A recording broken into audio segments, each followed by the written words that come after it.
Last but not least, you can catch her on a Carnival Cruise Line. You can catch her on a lot of major comedy clubs all across the United States. She's been doing comedy for a long time, and she's here to give us some wisdom on maybe if you're a dreamer, maybe you have this crazy idea that you want to be a comedian. We're going to ask Kristen Linder today. Welcome to the show. Oh, thanks so much. How she did it, and it's different. Do you guys think it's different trying to break into the comedy game as a female versus a male comic? Well, of course. Yeah, definitely. What did you guys experience when you guys first started? You've been doing it like 20 years now? Yeah, next month will be 21 years. Wow. When I was married and had kids, so yeah, it was very different for me when I started. Yep, me too. Yeah, it's just it's different for women just because there's an expectation, I think, for you to be flirtatious, to be, to get along with the guys. There's kind of an expectation that you should behave a certain way. Yeah. And especially if you're married, there's certain things that you can't do that, are expected of you. So yeah, it can be challenging, but I got all my best friends are in comedy. So, yeah, for sure. I mean, they're really good people. Well, I've only been doing, this year actually will be my 10th anniversary. I cannot believe it's been 10 years. And even Seinfeld said it takes 10 years to even know if you want to be a comedian. Did you find that was true for you, Tressa? I mean, how long have you been doing it now? Even? So this will be 6 years. Yeah. It'll be my 6th year now. It's weird. I mean, I wanted to do it from a very young age. Like, I remember being 9 years old and being able to pretty much recite Eddie Murphy's Raw and Delirious, because I was the only grandchild at that time. So there was no other kids around me. I was literally the only kid in the family amongst a whole bunch of adults, and they let me watch that, and I felt at the time that I got the comedy, but I didn't see a whole lot of women. So it wasn't even something that I thought that I could do. But just, over the years, being in sales and being in training, I would write jokes as part of my training material. And, so every 2 weeks I would have, a new group of 20 people. And this is lasting over, 8 years time, 10 years time. And people would always tell me, you need to be a comedian. Yeah. Or in high school, they would say, how funny I was or what have you. But, it happened out of the blue. Like, I went to a show. I wanted to be a writer. Like, not really. I didn't even want to be a comedian, and just not really understanding that writers, everyone pays their dues to a certain extent. You know what I mean? And so you just don't just become a writer one day. Right. Yeah. So a lot of comedy writers did stand up first, or they knew somebody, or they interned somewhere or what have you. But I initially just wanted to write. And so I just started going to a lot of shows, following comedians. I started studying comedy and reading books. And some people think that's stupid, but that's just the kind of person I am. I like to learn things. And so I started reading books, and I got the comedy Bible. And, yes, I love the comedy Bible. Just understanding it and understanding the breakdown and the different genres of comedy, and just like, oh, okay, so now I get the difference between, one woman show versus now there's a smart, affordable way to protect your family. Improv. Go to findhealthbenefits.com just to really determine, like, is this really something that I want to for actually as do? little as $2 And per month. somebody dared Add to me. that a tax-deferred annuity that can help you Nisi protect. Lamarck. Nisi Lamarck, Hey, actually. shout out to Nisi. She dared me to do it one time Nisi, at Chemistry Lounge, and I did 5 minutes off the top of my head. Wow, that's impressive. But I did realize that that's not. You can't continue to do that. You can't continue to off the top of your head. You know what I mean? But that's where the rude awakening comes from. That it's not gonna always be off the top of your head. But I loved it, and I don't have nervousness because of my past positions and the positions that I held in leadership. So I just write about stuff that's funny to me and all of that. But it's different in comedy because as a Black woman, you have to be more funny. You're really even just expecting not to even really be funny. Really? Just automatically, just as a woman, period. Yeah, so a Black woman is gonna that. get booked the least of all. And so you can have someone that maybe is white that's not funny at all, but it's just kind of mediocre funny, but we have to be, up here. It's just, like the expectation has to be so high, but yeah, it's just we just have a reputation of women aren't funny, period. I've heard many guys say that women are not comedians, women are not funny. Yeah.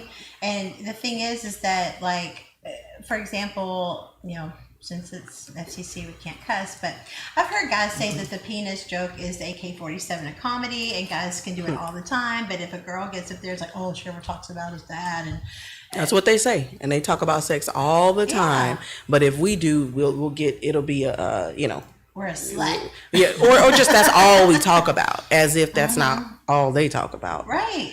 So double it's standard. it's just a double standard, and I give it typically. I always say if a man tells another man that he's a comedian, they don't usually say, "Well, are you funny? Tell me a joke." Right. They usually don't do that to me. And now I guess in some cases it's their way of flirting. Right.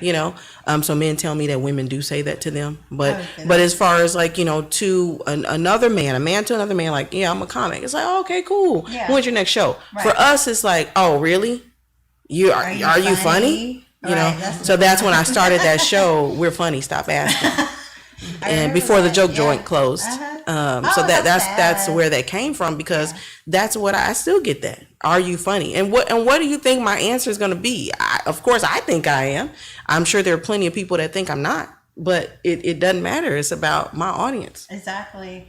Kristen, have you dealt with any of this stuff as far as, like, did you find that, because you started way before us, so you're a pioneer for even us. No, sir, it's a good thing. It's a good thing. We're calling you a vet. But it's because we're all around the same age. It's not like we're trying to say. It's okay. I didn't start comedy until I was 37, so I started late. Right. But I was like you. I had kids at home. It was harder to get started. I literally didn't even know. I'm very introverted. A lot of people don't know that about me. No, small groups like this, I'll talk your face off. Right. But put me in a crowd, I'm like, nope, I don't.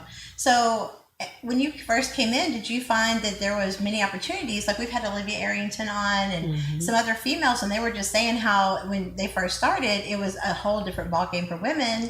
The respect I have for when you first started around that time frame, there was no internet. There's no social media. There was nothing to, like, help boost. Like, we can get out there and promote through. There's people that are YouTube sensations that are not stand-ups. That was all.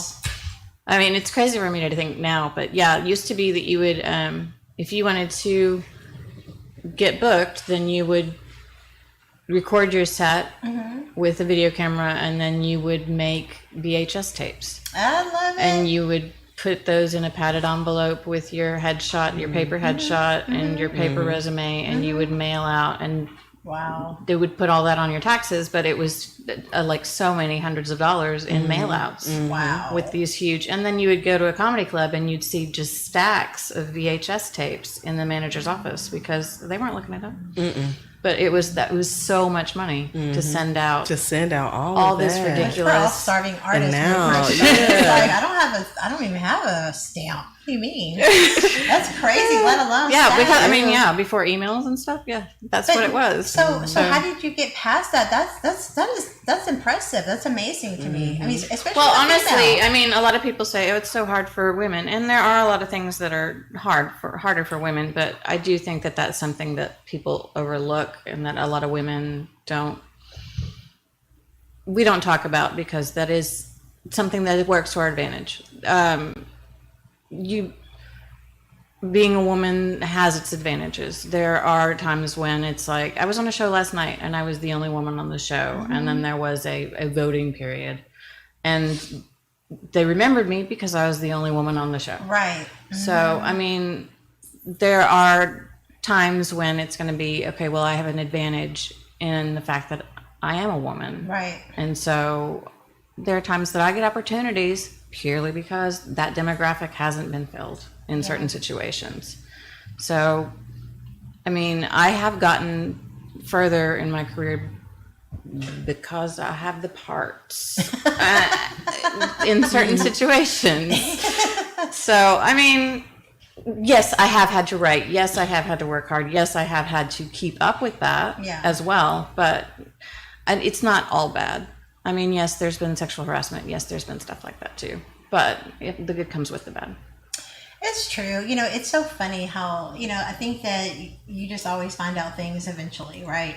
And it's so funny because I didn't find out until 2018. I had a publicist come tell me that there was a promoter here that I wouldn't sleep with, and he was blasting me and telling everybody I was a madam, that I was hooking up people for affairs, that that the people he was representing should not mess with me because I was a madam, and I was you know, just doing negative things. Like, you shouldn't associate your brand with hers because she's bad.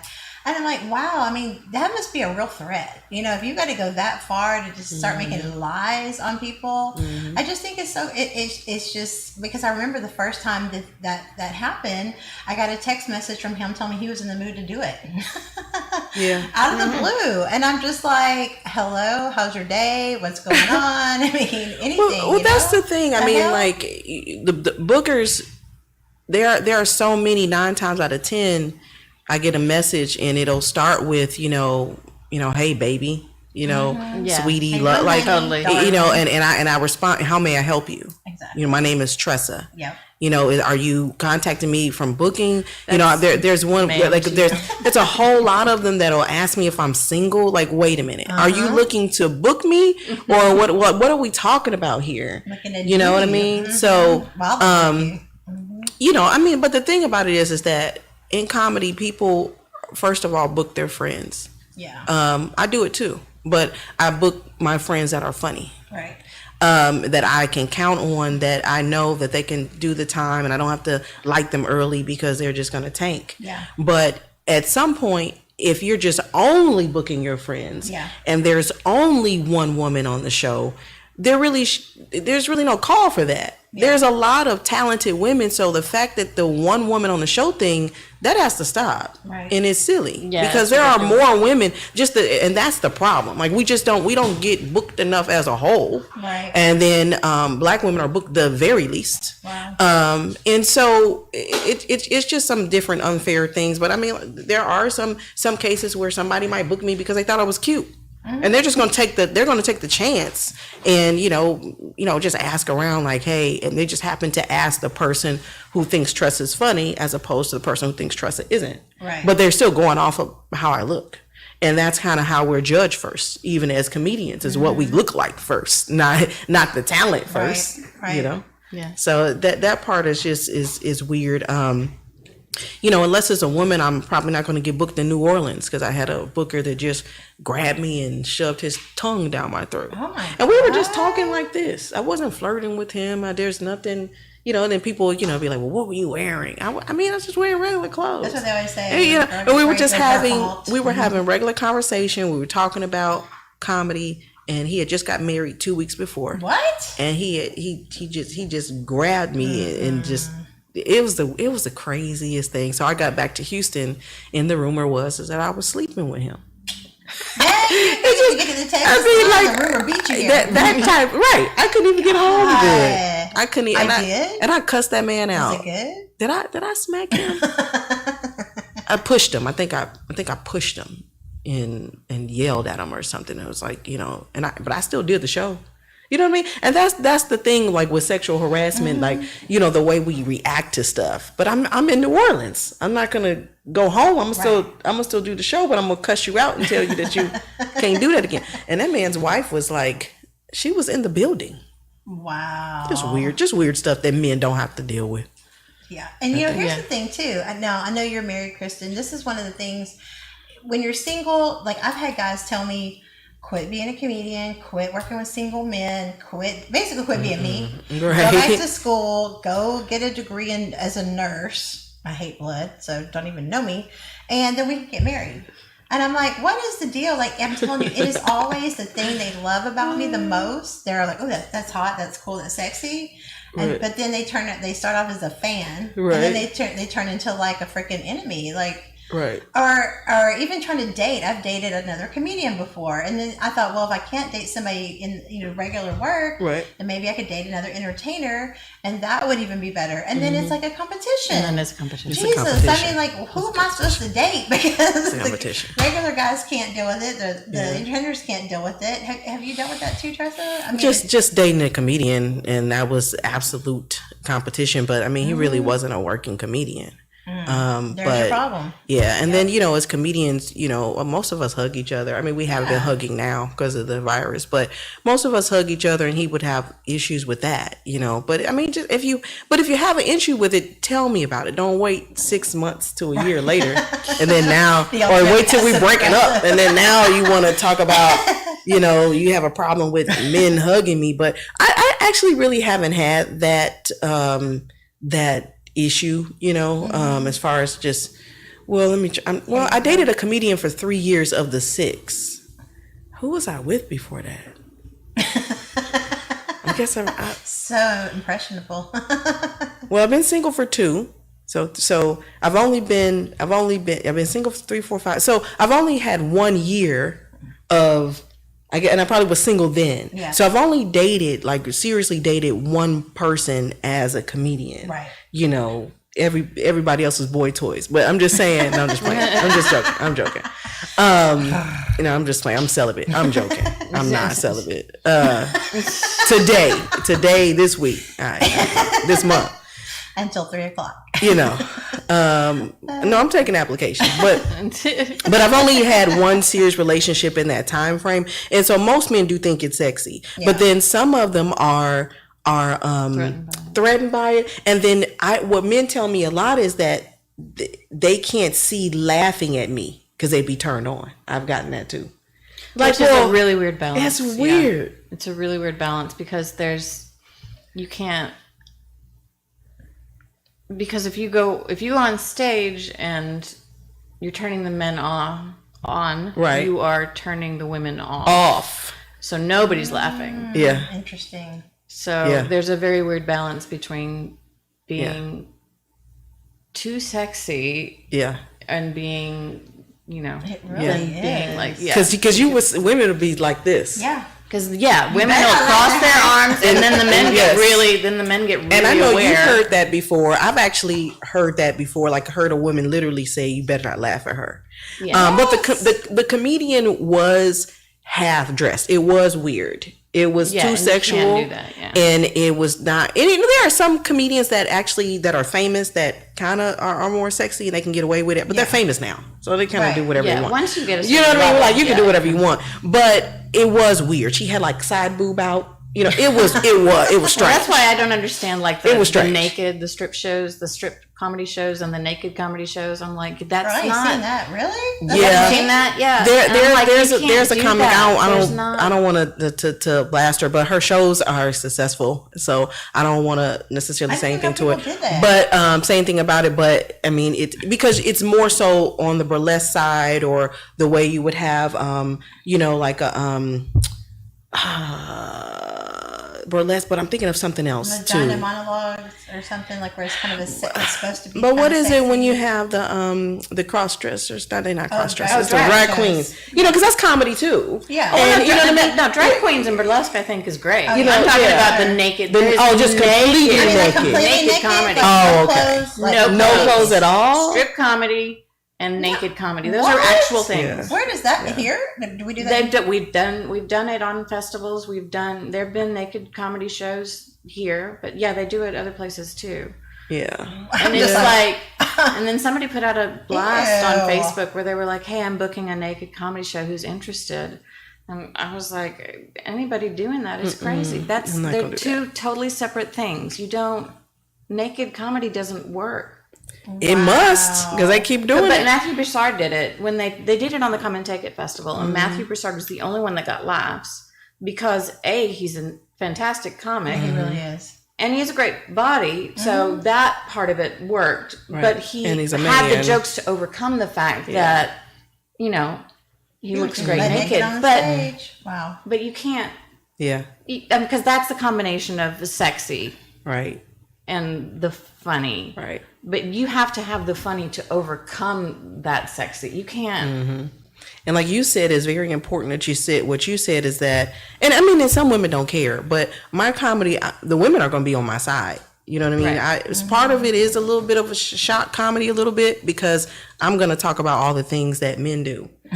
and that they do to us and that they think that they can get away with. And so it's going to be laughter because it's not, you know what I mean? It's not going to be about, you know, me and how attractive I think I am and like all of that. Nobody wants to hear that. Yeah. Nobody wants to hear Coming that. for your man. Yeah, right. That Exactly. kind of stuff. Exactly. Not funny Exactly. At all. Exactly. Yeah. Exactly. It's not threatening. Yeah. But then you also have where if I kind of say something negative about myself, then it's self-deprecation or whatever. And it's just like, look, I guess you just have to have a good balance of it. But I'm going to write about and talk about what part of my life and, you know, what I think about. And sometimes it's negative and sometimes it's positive, you know. But the women are going to be on my side though, because I don't want it to be about stealing your man after the show. Seriously. Really? You know, it reminds me of one of my comedy mentors, Aldi Freeman. He used to make it so hard for me. I mean, especially Cafe 4212, he would be like, "This big titty bitch coming up next. Mama, she's here for your man's looking at." I mean, just he Why? gave me the worst introduction. Why? Literally, his goal was to piss off That's just like Al, woman in the room to make which is crazy. He thought he was. I mean, it was hard. It made me strong. It did, but it was woof. But that's the thing. Like some people look at comedy as being about Combat? like a contest or combat or you know, like, you know, shows where, you know, you get heckled so you can work harder. Right. It really doesn't have to be about that. Right. It's really about making people laugh and making them think a certain way and maybe a way that they never view something that way. Yeah. But making them laugh or talking about, you know, the things that are hard to discuss, but make light of it. But it's not about trying to see how well I can deal with a heckler, right? Or how well I can overcome people being angry at me. That's not what they didn't buy the ticket to be angry. Yeah. Well, that's like the people that think it's a stress relief. The people that heckle you and then come up to you after the show and go, I helped you. I was helping you. Yeah. Did you like it? Did you like the way I helped you with the show? That is ridiculous. I'm like, no. That is ridiculous. No, you did not. I want to fight you. Seriously, that is so annoying. It's like it just totally throws off your whole rhythm and they're just like, and you're like, okay. That's crazy. But so who was some of you guys' comedy mentors? Because I mean, even though there's been some harassment from the bad side of it, I've had like 4 or 5 really strong comedy mentors. Ed Blake, Touche Jackson. And Touche was the one that told me to get the Comedy Bible. And I was really shocked when I read it. It was one of the questions in it was like, when are you going to quit? And I'm like, you don't really think about that. But I guess when you're like brand new and you've never even done it before and you're thinking, oh yeah, because like you said, everybody thinks they're a comedian until they get on stage and they realize that silence is very real. It's you against the world. But so I had him and then Al and then Siddiqui Fuller. And it's been really crazy how Ed and Siddiqui are gone. Touche is gone. So literally 3 out of 4 of my comedy mentors have left the world. But that's just motivation to remind you, hey, tomorrow's not promised. Let's keep it going. And they all had different styles and different things that they taught me. Touche taught me to show the joke, because I would just get there, but the act out is what makes it so funny. That's what makes Keisha Hutt just hilarious. She gets up there and rolls around, has fun. I mean, the act out. You got to put people in it. Who were some of y'all's mentors that really affected? Well, you just said it, Keisha Hunt. You know, that's Keisha Hunt. Roxy Hayes is one of my best friends, and she's being that she is not someone that has 20 years of experience, but just the way that she markets to her own audience and found her own audience, and just everything that she does from the business side of things. So the branding and just the things that she's taught me, like she can literally go back. First of all, she could sell out a show on her own. Like people don't necessarily even know the name, but she has her own audience, and there are people that follow her all over the United States. So she could, do a show in LA or Chicago or whatever, and it might be a 50-person room or 80-person room, but it'll be sold out, or Austin or what have you. Mm-hmm. So she's my mentor when it comes to the comedy business. Right. But obviously, she's still not somebody that's headlining every weekend either, but I still learned a lot. And then she learned from Chinadu, and Chinadu is on TV. You can see him and doing his own shows and doing his own things. He was in the contest that Stephen Padilla had. Yeah. Mm-hmm. And he sells out, major places, but, being able to, for both of them, being able to work full time in comedy and pay their bills without the average person knowing who they are. Right. You know what I mean? And that's successful to me, because it's all successful in what it doesn't necessarily have to be 6-figure successful. Yeah. But if you're able to be comfortable in whether you're full-time comedy, or whether or not you're comfortable means that you do a show once a month and still have a job or whatever. But to be able to quit a job that you hated and be able to work full time in comedy, even if that means $50,000 a year, that's still great to me. So on the business side, that's the mentor, but just overall, Keisha Hunt. So Keisha Hunt, just in general, just a lot of things that she, taught me, and I respect her very much. So she's opening her mobile comedy club is gonna start at on July 5th. And so I'm helping her book that, just to start off, book the first couple of months and do the business side beyond that. And then more recently, Tommy Drake is one of my mentors too. And but I really don't have a whole lot of mentors, honestly, just because I kind of keep to myself. And I'm sure I need more. Yeah. Definitely I'm open to that. But I just kind of end up learning some things on my own, and starting Lady Bits and just trying to figuring it out through my own business acumen, through owning my own businesses over the years. So yeah, I don't. It's really those few people. I don't but there's still a lot of comedians that I really respect, that I may ask hear Billy Washington, or certain people, but yeah, Olivia Arrington too as well. But just to be like, there's someone that I talk to all the time, that's really just Roxy and Keisha. Yeah, you are your own consultant. Yeah. Well, we got to take a quick break. I want to hear who your mentors are when we come back. Sure. And we're going to have a really fun show today. One of the funny things I like to do is pull up some of the funny memes I've seen during the week, and we need to discuss this one. It says, "A real queen properly hands her king all of her money." That was a joke. No, but I'm sure that's a joke. Because people do that, So, all right, we're going to take a quick break. You guys are listening to Edge Radio at 101.7 FM, 1540 AM on the all-new Matchmaker Hotline. We are here with Funny Fridays. In studio, Tressa and Kristen, and we'll be back in about 2 minutes. Y'all stay tuned. We work our whole lives to support our families. With one accident or illness, it can all be gone in an instant. Now there's a smart, affordable way to protect your family. Go to findhealthbenefits.com and discover low-cost life insurance for as little as $2 per month. Add to that a tax-deferred annuity that can help you protect your assets and grow your money for retirement. Learn more. Go to findhealthbenefits.com or call 877-235-6094. A critical illness can strike without warning and wipe out your life savings. In fact, it's the #1 reason for bankruptcy. Find Health Benefits offers an affordable solution.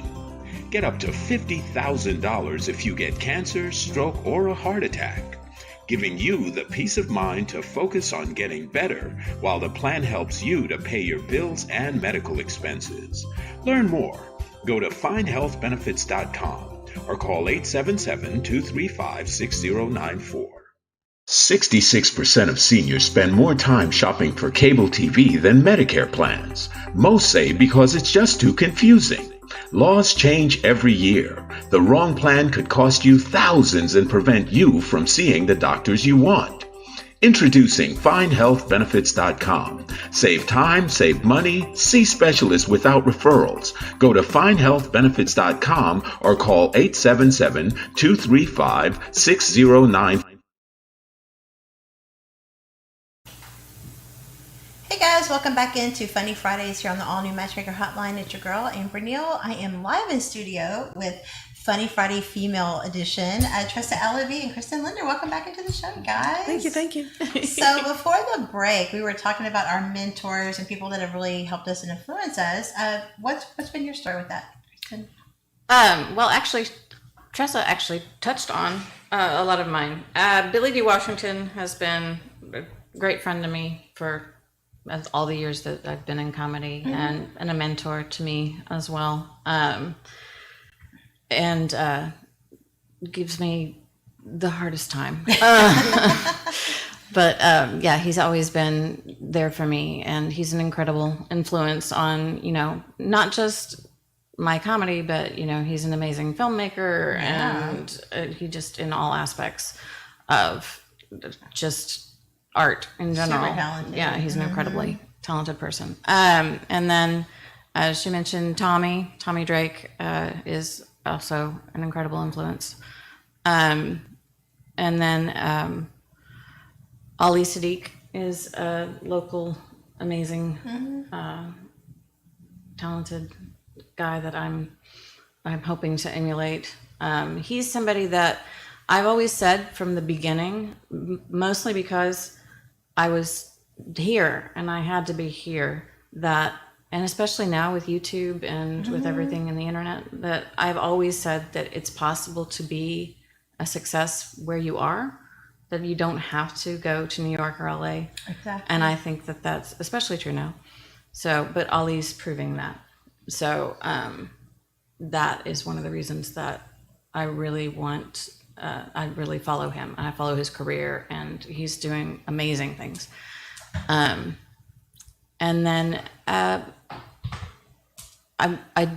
have a lot of female mentors as well, but Mo Amer is another one of my mentors. He is just blowing up. He's all over the place. He's on Rami, if y'all haven't seen that. I believe it's on Hulu. I think so.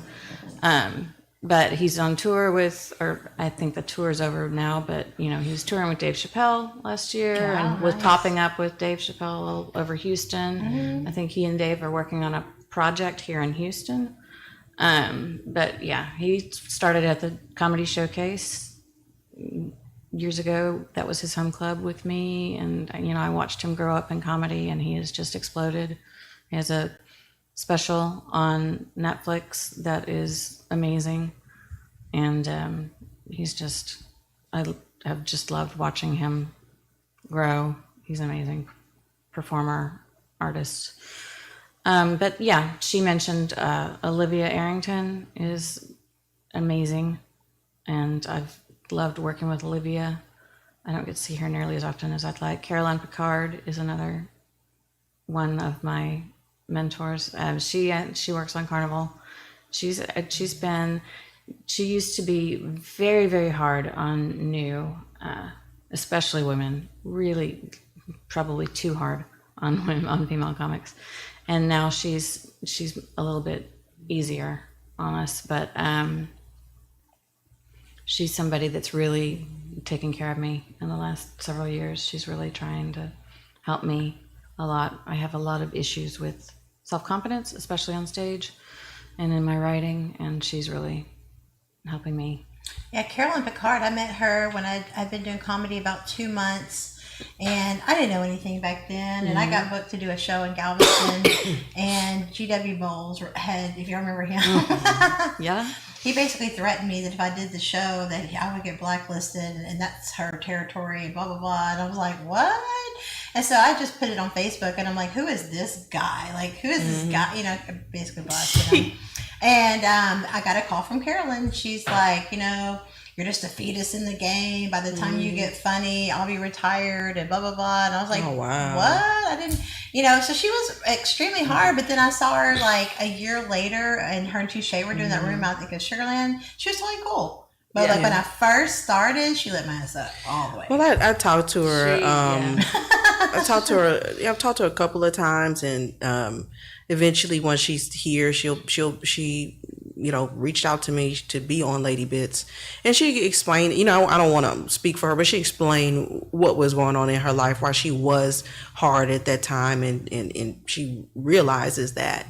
But Carolyn demands respect, and as long as you respect her, and there's mutual respect, she's still somebody that I absolutely we'll work with. Yeah. You know what I mean? But she talked about that, and she knows she she realizes how hard she was, but I'm just always just amazed at just overall, just this business and just the different facets of it and different ways you can be successful in it. And it doesn't necessarily have to be done a specific way or like someone else did. And unfortunately, the people that have been in it for so long, they are just now starting to get used to the fact that some people will surpass what they've done quicker because of social media, because of technology and what can be done now. And to a certain extent, some of that is unfair, but I mean, that's life. And it's just really about being able to reach your audience faster than you could before. Yeah. But I have nothing but respect for people that have been able to work on cruise lines and, send their kids to college on making people laugh and having a contract to that is mind blowing. Really? I mean, I'm sure there's still, negatives about it from being on ships and things like that, but that is an amazing dream, and people just don't know that you don't necessarily have to have a Netflix show to be successful in comedy. Right. It's amazing. That's not necessarily that is part of success, but you can still make just as much as someone with 2 degrees. Look at all the different networks that's out there. It's so funny how you can be totally big time famous on this one network, and everybody knows, and then if you don't watch that network, you're like, I've never heard of that. What I mean? Yeah, never heard of that person. Yeah, comedy is. I mean, that's one of the things that I like about comedy. Is comedy. If you work at it and you keep at it, you will find success. Right. You will. I mean, you may not be famous. Right. You may not be somebody that everybody knows, but you will be able to make a living at it. Right. You will.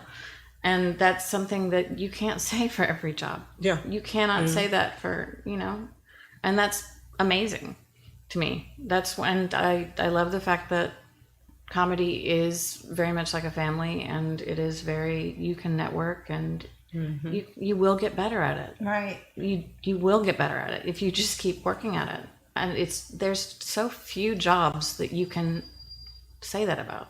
It's so true. When you were the captain when we were on the improv team, remember when we were doing that? I wish that would have lasted. That was fun. I really enjoyed that. But comedy scares the living crap out of me because I am so introverted, and I'm like you. It's a struggle of confidence on stage. Once if I know my material's funny and I know it's going to kill, or like. You get to that point, you learn to trust you're funny. You're like, okay, I can improv this. But that's why I think it's really important is when you get to that point where you feel like you trust you're funny, you take it to the next level and keep challenging yourself.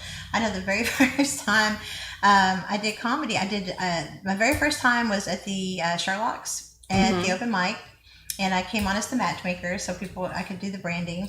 And then the second time I went straight to the Fresh Faces of Comedy at the improv, and I was so scared. I mean, when they called I had a 3-minute set, and when they called my name, I was so scared that I literally face planted on the stairs walking up, boom, and it was like, okay, God's like, how bad do you want this? Wow. And I hadn't drank anything because I was like, I won't remember nothing if I drink, and so I was totally sober, and I face planted it, and I had to get up, and I was like, woo, I had one too many, and just kind of played it off. But improv is so important because if your joke is not killing, because it's funny how you can do one joke here and it's like, and then you go over here and it's like nothing, and it'll be dead, and then you're like, okay, but you got to be able to improv your way out of that situation. Do you still get nervous? Because I'm so shocked to hear you say that you have a lack of confidence on stage. Because I've seen you, Kristen, you are like a beast. So like, it's shocking to hear you say that because, It's funny how like we put that people say the same thing to me. Like I would have never known you were scared because once I'm in it and I got the first laugh, then I'm fine. But it's just getting to that first like. Do you guys still get scared at all? I do actually. I mean, if like when I auditioned, I was a NBC diversity finalist, so I was scared because I mean that's NBC. That's awesome. So and then I'm long-winded, so that my problem with comedy is really time stamping things. Like I still in 6 years when I have.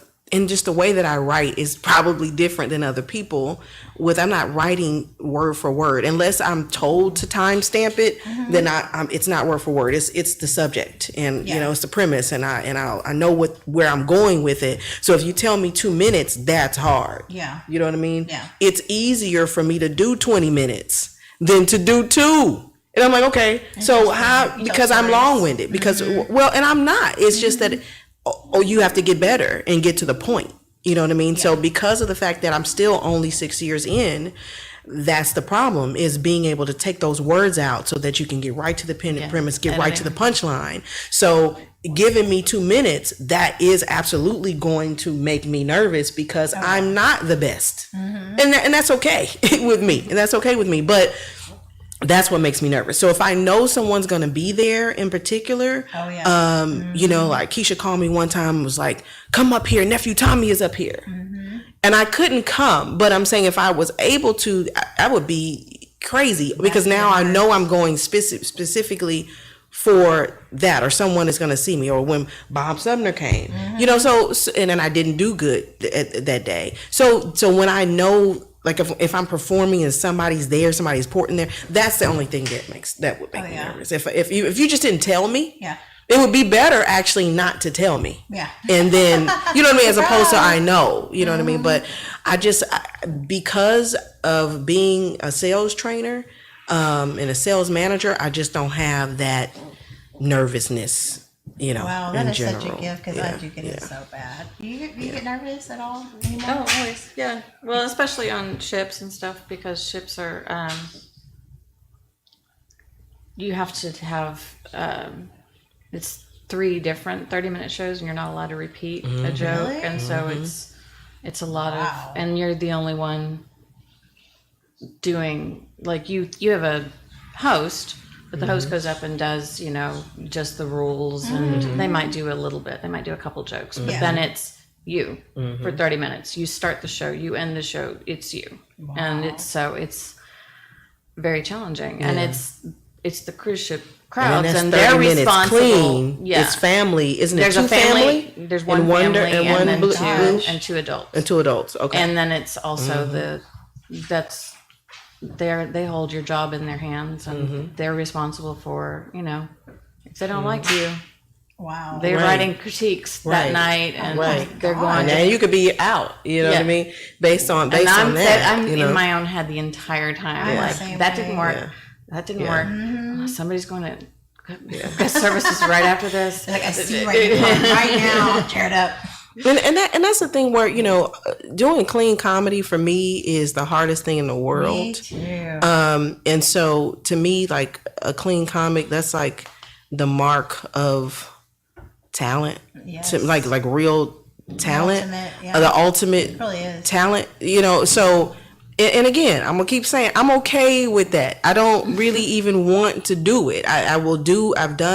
I've done a few clean shows. I've done some shows for pastors and stuff, but I'm like sweating because I just think I'm going to say something, or just the thing, or just even the thought that I'm having while sitting in this church is probably I'm probably about to catch on fire, you know. And so I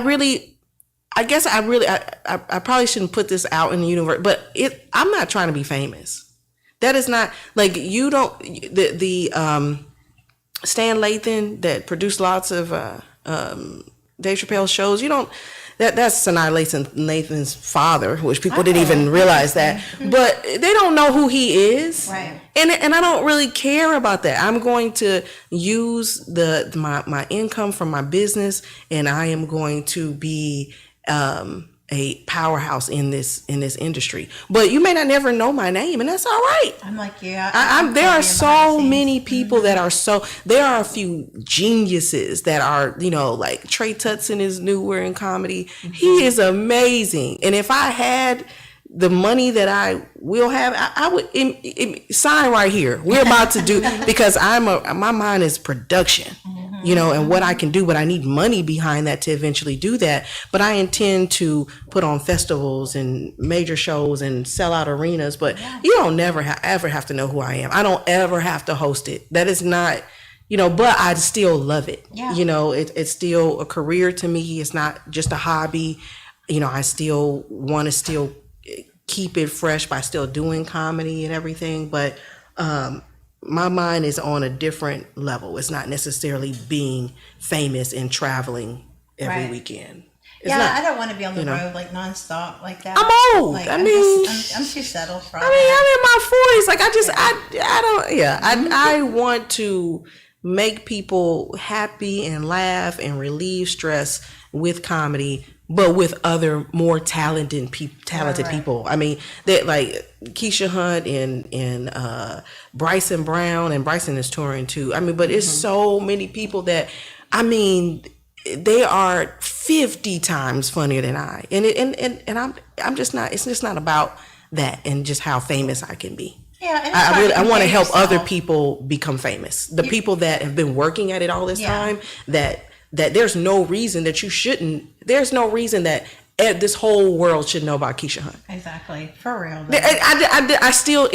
It's weird to me, And I feel like if the right people are behind the branding and putting those right people in the spotlight, so that's my calling, is to one day help with that. Yeah, absolutely. What do you think, Kristen? Is it just a situation where have you set a goal for yourself? Does it change every 5 years? Is it something? How do you set yourself up for success? Yeah, I mean, definitely doing, writing the goal for 1 year, 5 years, 10 years, writing it down, having it somewhere where you see it every day is always, that's super important. I was going to say, I was having a discussion last night actually with Trey and some of the comics at the Secret Group. I think it's really important for young comics to write clean when you're starting out. I wish I'd done that, and I wish somebody had talked to me about it, because I think it's so important when you're first finding your voice and when you're first learning how to write clean.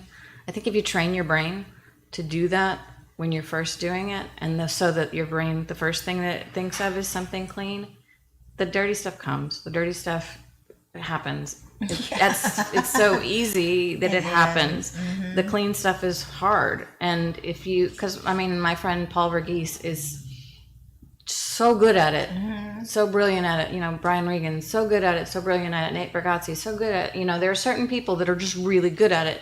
They're also working all the time because they're so good at it.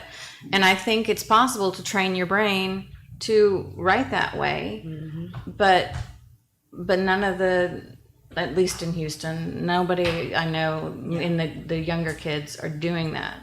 Like Chris Rogers is a comic here in Houston who is brilliant, and it just doesn't occur to him to write dirty. Everything he does is brilliant and funny and clean, and he has zero confidence in his writing. But if he ever figures out how brilliant he is, he is going to be a force. Like we were just talking about that, and they were like, why don't the young comics know?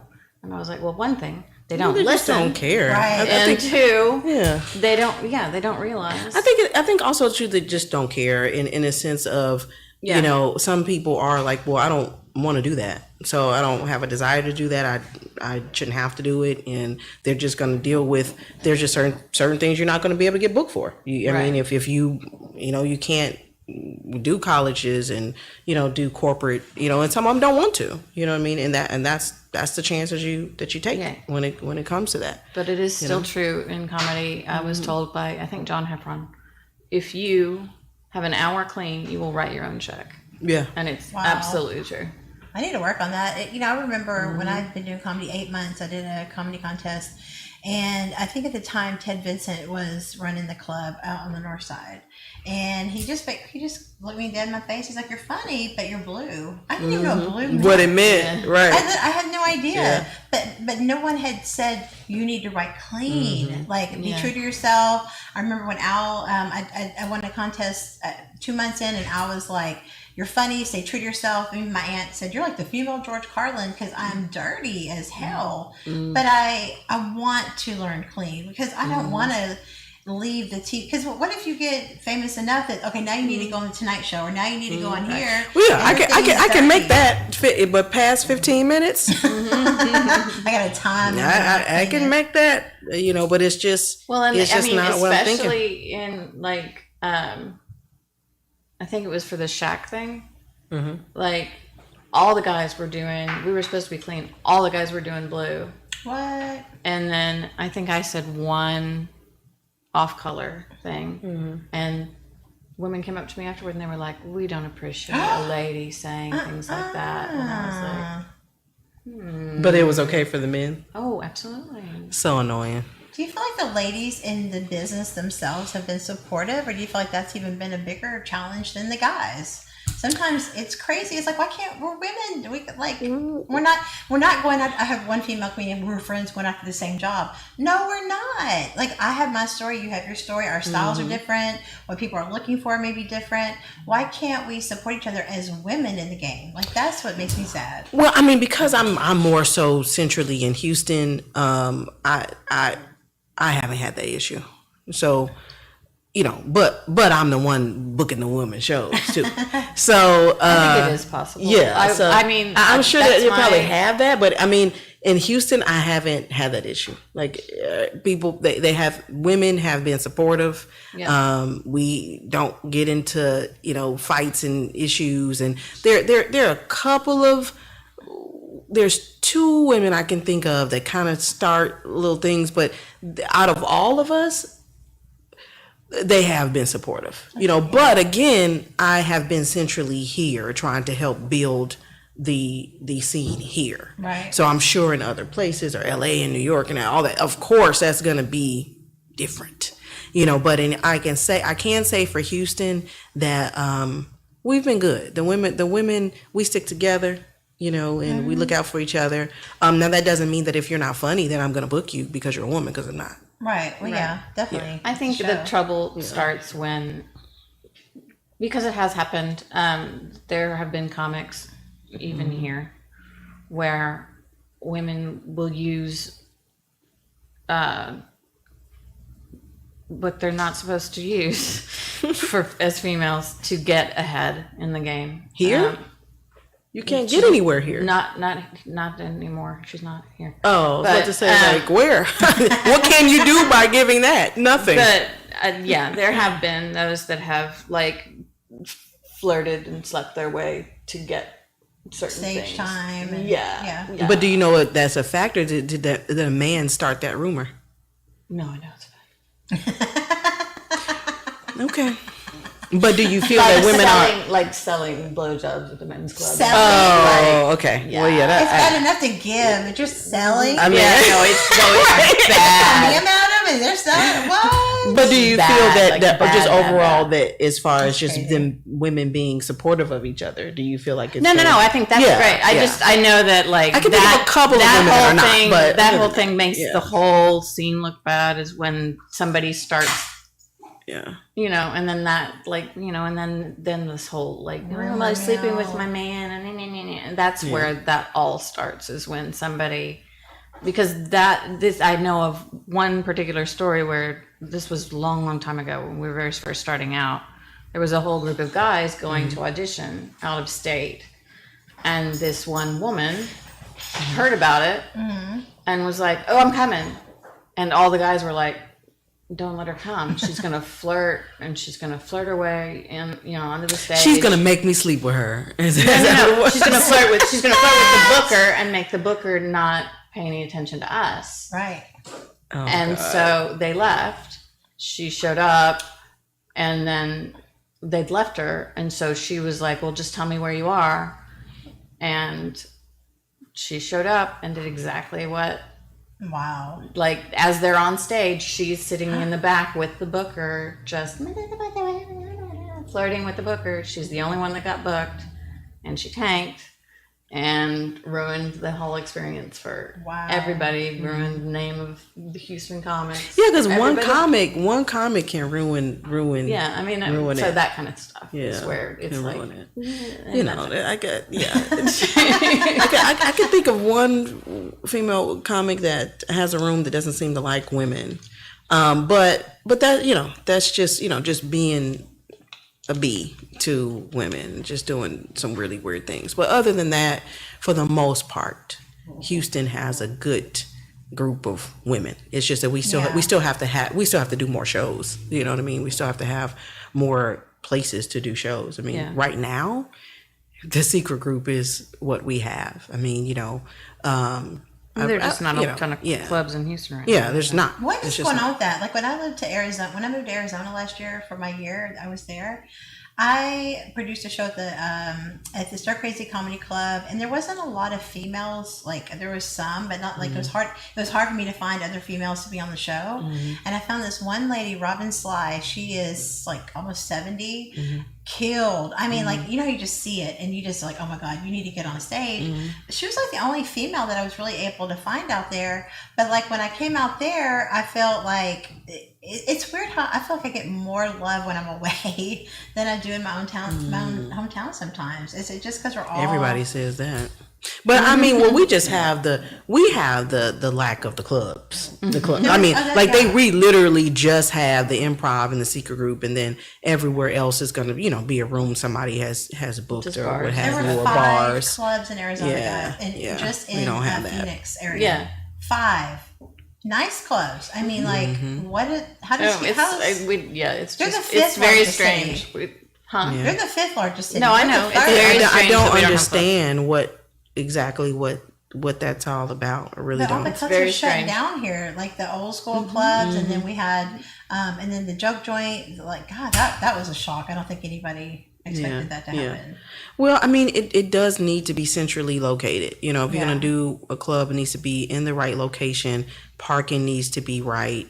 And but more than anything, marketing has to be on point. I mean, I think honestly, if they had, they didn't need to move into bigger space, but I think somebody needs to open an urban room and treat it like a big old party and have a red carpet and just make it like, bring in some B acts, but have just because there's a very supportive audience, and they would be out every weekend supporting. I agree. We need more opportunities here for people, and I think that I'm like you, Tressa. I came in more on the producer side, like producing shows. And I had people tell me you can't be a comedian and a producer. Oh yeah, I get that a lot. So many people have told me that you can't. I get that a lot. I felt like that was my strength, because the one thing that I can pride myself on, no one has ever had a negative thing to say about me paying them or not paying them, or being shady with money or anything like that.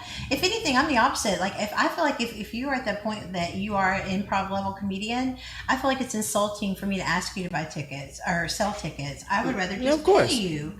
But there's a lot of comedians that's the name of the game is get the amateurs on.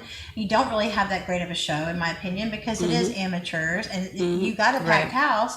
But that's a lot of what ruins the game too, is that people, and the other thing too is with open mics can be so tricky with comedy, people not going out to support live comedy.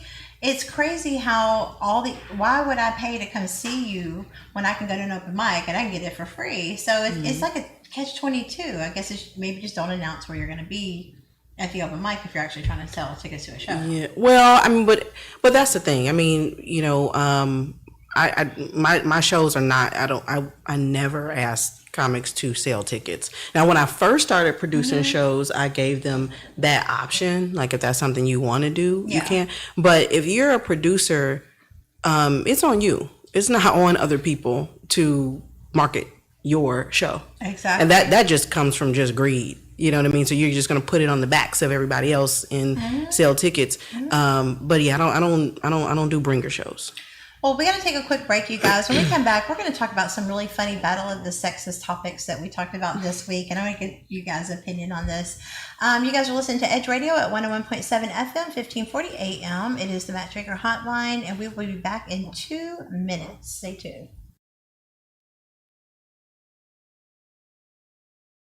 We work our whole lives to support our families. With one accident or illness, it can all be gone in an instant. Now there's a smart, affordable way to protect your family. Go to findhealthbenefits.com and discover low-cost life insurance for as little as $2 per month. Add to that a tax-deferred annuity that can help you protect your assets and grow your money for retirement. Learn more. Go to findhealthbenefits.com or call 877-235-6094. A critical illness can strike without warning and wipe out your life savings. In fact, it's the #1 reason for bankruptcy. Find Health Benefits offers an affordable solution. Get up to $50,000 if you get cancer, stroke, or a heart attack, giving you the peace of mind to focus on getting better while the plan helps you to pay your bills and medical expenses. Learn more. Go to findhealthbenefits.com or call 877-235-6094.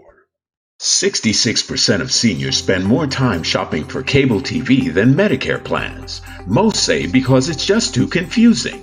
Laws change every year. The wrong plan could cost you thousands and prevent you from seeing the doctors you want.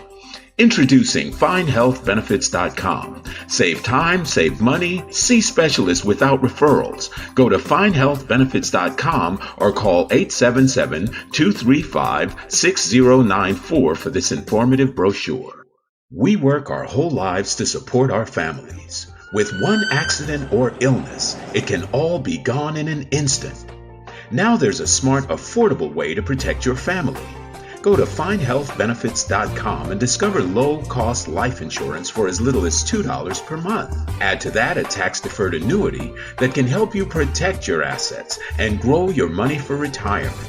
Learn more. Go to findhealthbenefits.com or call 877-235-6094.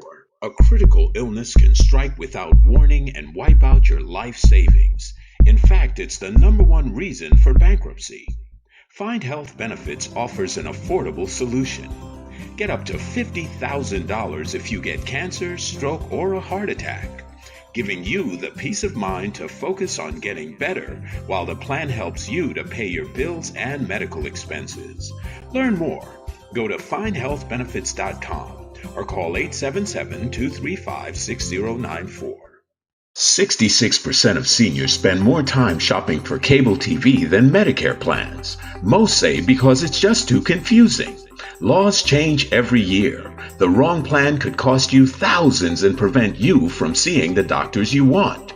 Introducing FindHealthBenefits.com. Save time, save money, see specialists without referrals. Go to FindHealthBenefits.com or call 877-235-6094 for this informative brochure. Society is on the edge. Let's bring them back. Edge Radio. We work our whole lives to support our families. With one accident or illness, it can all be gone in an instant. Now there's a smart, affordable way to protect your family.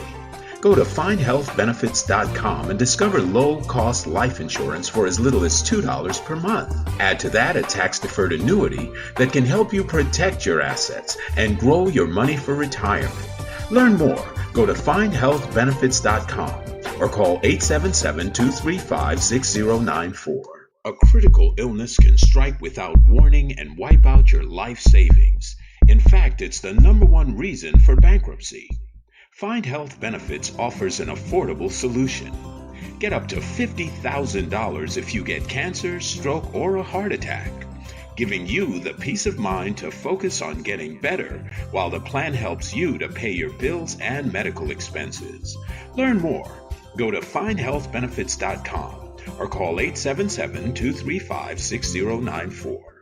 66% of seniors spend more time shopping for cable TV than Medicare plans. Most say because it's just too confusing.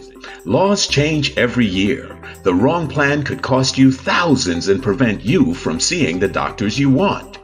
Introducing FindHealthBenefits.com. Save time, save money, see specialists without referrals. Go to FindHealthBenefits.com or call 877-235-6094 for this informative brochure. Society is on the... We work our whole lives to support our families. With one accident or illness, it can all be gone in an instant. Now there's a smart, affordable way to protect your family.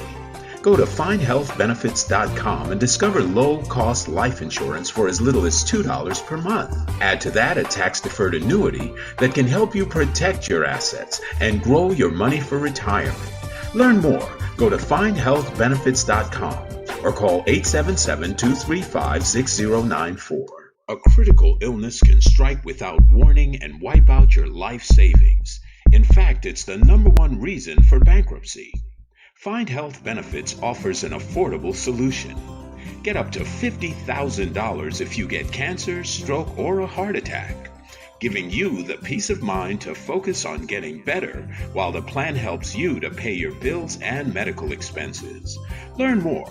Go to FindHealthBenefits.com or call 877-235-6094. 66% of seniors spend more time shopping for cable TV than Medicare plans. Most say because it's just too confusing. Laws change every year. The wrong plan could cost you thousands and prevent you from seeing the doctors you want. Introducing FindHealthBenefits.com. Save time, save money, see specialists without referrals. Go to FindHealthBenefits.com. Hey guys, welcome back into Funny Fridays here on the all-new Matchmaker Hotline. It's your girl, Matchmaker comedian Amber Neal.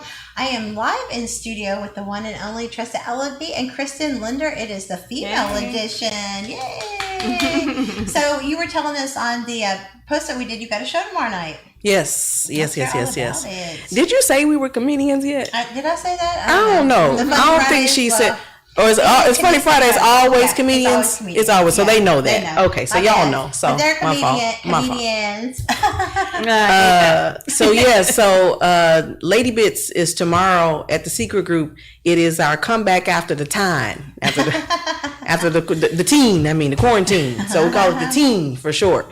So this is our first show. It'll be 2 shows. 7 p.m. and 9 p.m. This is actually going to be the first time that we've done 2 shows in a day. Nice. So the first time trying that 7, but also it's limited seating. So got to get your tickets. So go to the Secret Group htx.com and you can get tickets there. The Secret Group is at 2101 Polk Street in downtown Houston, 7 and 9 p.m. Lady Bits is Houston's first and only monthly all-female comedy showcase. Has been running since August 2018. Wow. So come out. Awesome. Wow, congratulations. Thank you. Thank you. Watch your career. You just go... Thank you. It is a journey, right? And Kristen, I know you've been totally affected not being able to go on the cruise lines. So many people are trying the online comedy shows. What do you think about those? I haven't had one yet. I have heard that they're fun, but yeah, I'm kind of scared of them a little bit. I think it would just be kind of weird with like the whole just because you play off the crowd and the energy. You need laughter. And they're all kind of looking, and then with online, like with Zoom, you have that pause. Yeah. So it's like because nobody wants to talk over each other, so you're kind of like, do I laugh now? I mean, I'm not sure. Yeah, I'm not sure how we go. But let me ask you guys. So we're gonna play a little game. It's just Battle of the Sexes. This is some topics we've talked about during the week, and I love to get guys' perspective as well as girls. But on Friday, I like the comedians to come in and tell us their opinions because it's always a different twist on everything, right? So I have this one. So before we get into that, I have this subject I want to ask you guys about. So I have a friend who just started dating this guy, right? Now she's a big time planner. She loves to plan. That Plan USA is the middle of her name. He, on the other hand, does not plan anything. He is like, I don't like to plan unless it's my kids or my career. I'm spontaneous 1,000,000%. She asked me what I thought. I told her that sounds like a person who has dating many women and doesn't want to necessarily commit to one. What do you guys say? What's y'all's instant reaction if you dated a guy who was like, nah, I don't make no plans? Oh. He doesn't make any plans at all. I have had that experience before, but yes, I just assume that means he has a woman. That's my first. Because you don't ever make any plans? Yeah, that doesn't. Is that weird? It just doesn't make sense. But yeah, it doesn't. So make he sense. doesn't make plans with her, is what he's saying. Yes. Like he won't plan a date. Yes. Right. He won't plan anything. Like he's like, unless it's my job or my. I don't plan nothing. My job or my daughter. I wouldn't be okay with that. No. I would not be okay with that. And I'm she should stop talking to him. I'd be like, okay, well, if you're planning something with your daughter, then can I come with you? Right. Right. I didn't even think about that. I'm like, I didn't even. Are you going to the zoo with your daughter? I'd like to come. I think tigers. But the thing about it is, I get the whole I'm an entrepreneur thing, but if a man likes you enough, he'll make plans. I agree. So I think the bottom line is he's really not that interested. Just not that into you. He's not that into you. Read the book. Read the book, watch the movie, whatever you need to do. But you think he would tell Beyonce or whoever your Beyonce is? Yeah. I don't make plans. He just ain't. He's really just not that into you. Yeah, that's I agree. I mean, I never thought about asking to go. I told her to ask to go with. But that's hilarious. And then for some people, they don't want you to meet their kids right away. Right. It might take a year or something. For some people, and I more. Get that. That makes sense. But at least for him, that's what he would say. I'm sure. Right. But yeah, I think he's probably married.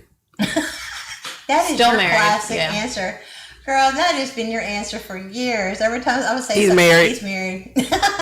He's married. I mean, he has a child, so right. I mean, so probably. But there's no way. Whoever a man's Beyonce, Kim Kardashian, Erykah Badu, whatever woman is the fantasy woman for them. I don't care who it is. What's the other one? I have my guy I used to talk to used to love. What's that woman's name? And she's like 20 years older than him. Who? Oh God, it's an actress though. But anyway, whatever your number one, not Viola Davis, but it's the one that was in Waiting to Exhale that burned all the clothes.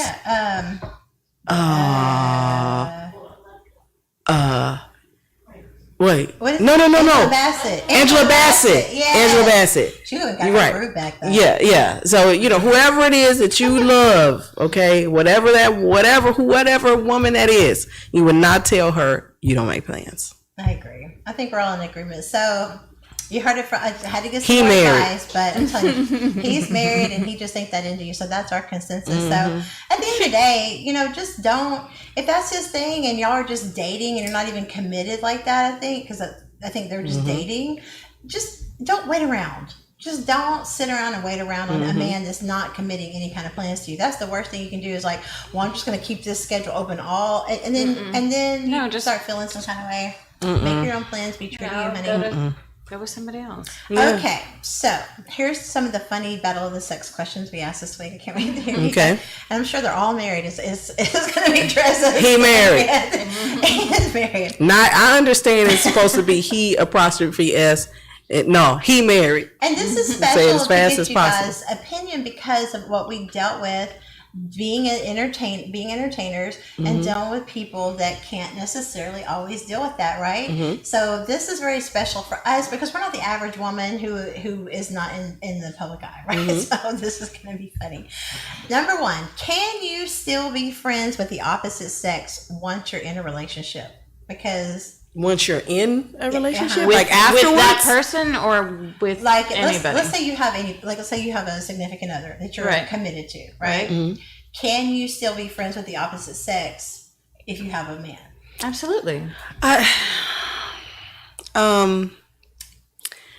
I don't have male friends when I'm in a relationship, but then again, I think that typically, and I'm not the first person to say this, but people are attracted to each other from attraction, period. And so that's kind of where it starts from. So if the person is attracted to you and you are attracted to them, no, you can't. Right. If you are not attracted to each other, sure. Right. But I don't understand, if you have an attraction, why do that to yourself? Like, I don't get it, but I just don't do that. I don't talk to men on the phone. They don't text me. I just don't play that. And I've never dated a man that had female friends. Not I mean, they might have acquaintances, but not somebody about to go hang with a girl. In my whole entire life, I don't attract men like that. And that is just going to basically dispel the misconception. They think, because you hear that, all comedians are hoes, all comedians are players, all comedians, whatever. But they don't understand, like, that. I think that's where the hardest part for us as women is. It's like, if you really knew me, you'd know I'm a loner. I'm not out, like, just trying to hang out and just be seen, just to hang out. Well, I just think, like, the average man, though, really, like, it's kind of, the reason that you haven't had sex is because you haven't.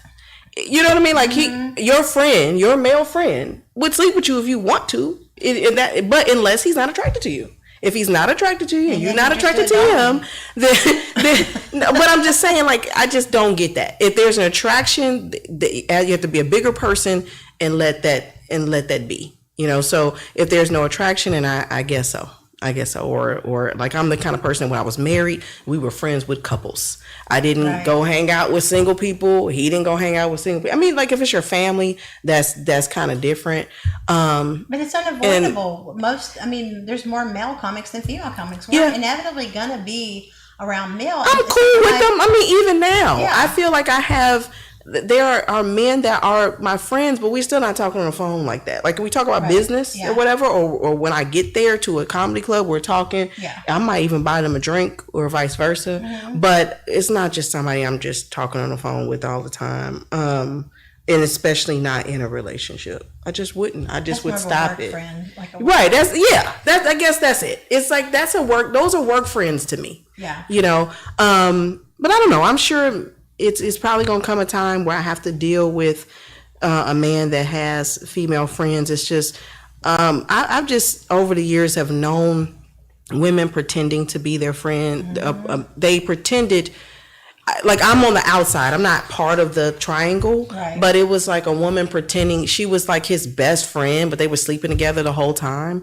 Like, I've known that plenty of times. I see that a lot. Just, I mean, from young to now. And they weren't really friends. They were pretending to be friends. They were sleeping together. So the attraction part is what determines that. Cody from Pearland? Okay, we got to call her. Well, that's interesting, because my best friend, I've been best friends with him since, we can put our earphones on. I've been best friends with him since, like, literally grade school, and his wife never accepted me. And I'm like, dude, we're strictly platonic. But, whatever. Right. We have a caller on the Matchmaker hotline. Cody, you are live with Amber, Tressa, and Kristen. What's up, guy? Hey, what's up, guys? Hey, so for all the gentlemen and guys listening, why don't you give some people maybe some pointers from your experience of how to keep a woman in love? How to keep a woman in love. You gotta suck it. What? Just kidding. Please. All right. Oh my God. That was one family show. That was. I actually had somebody bring me a lollipop. That's what I was talking about. Oh, okay. How to keep a woman in love. How to keep a woman in love would be my biggest tip would be to stay consistent. Ooh, that's a great one. Stay consistent. If you're romantic and you went out all the time and you said, romantic things and you sent all these sweet texts, you got to keep doing that. You can't just stop doing that. Just be consistent and be honest. And but the consistency, that's so important. Oh my God, we're gonna grab that. All right, we must have lost them, but we'll still answer the question. Yeah. For me, it's honesty. I just think that people do what they want to do, and people do what you let them. And so I think if you're not being an honest, genuine person, because I think trust is truly the foundation, and that comes from consistency. But if I don't trust you, we have nothing. So what's the point? But just be an honorable person. Be somebody you can depend on. Absolutely. I've been married we celebrated our 27th anniversary. Wow. Congratulations. Happy anniversary. Thanks. A couple of weeks ago. So, I think it is to Tressa's point, but spontaneity is great. But I do think, and I would say doing things that she doesn't expect you to is like being consistent, doing the things that you used to do, but and also like if she doesn't expect it, like if you something that she's always having to do that maybe she hates doing, I don't know, the dishes. If she's always having to put up the dishes, maybe one time you put up the dishes and don't expect a thank you.